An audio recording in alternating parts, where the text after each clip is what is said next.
السلام علیکم ورحمۃ اللہ وبرکاتہ۔ ناظرین و سامعین، استقبال ہے آپ کا ہمارے یوٹیوب چینل دیار تھانوی پر۔ ناظرین، ابھی ایک مسئلہ معلوم کیا گیا ہے۔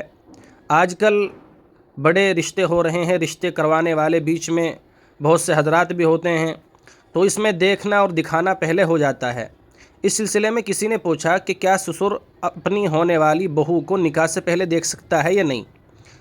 اس سلسلے میں جب ہم کتب حدیث کو اور کتب فقہیہ کا مطالعہ کرتے ہیں تو معلوم یہ ہوتا ہے نکاح سے پہلے کسی شخص کو اپنی ہونے والی بہو کو دیکھنا جائز نہیں ہے۔ اسی طرح بہنوئی کے لیے بھی یہ جائز نہیں کہ وہ اپنے سالے کی ہونے والی بیوی کو دیکھے۔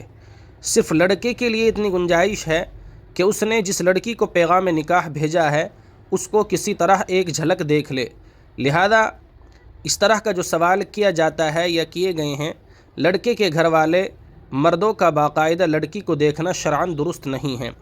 اسی طرح کا مسئلہ احسن الفتاوی کے اندر لکھا ہے، اور باقاعدہ سنن ابو داؤد میں کتاب النکاح کے اندر یہ حدیث آئی ہے، عن جابر بن عبد اللہ رضی اللہ تعالی عنہ قال قال رسول اللہ صلی اللہ علیہ وسلم اذا خطب احدكم المرأة فإن استطاع ان ينظر الى ما يدعوه الى نکاحها الخ۔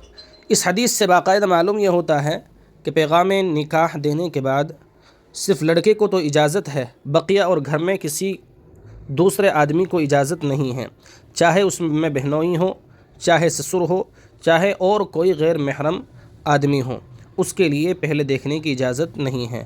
اللہ تبارک و تعالی ہمیں اس طرح کی بدعات اور رسومات سے بچنے کی توفیق عطا فرمائے۔ اسی طرح کے علمی اور پیش آمدہ مسائل کے لیے ہمارے یوٹیوب چینل دیار تھانوی کو سبسکرائب ضرور کر لیں۔ شکریہ، جزاکم اللہ خیرا و احسن الجزاء۔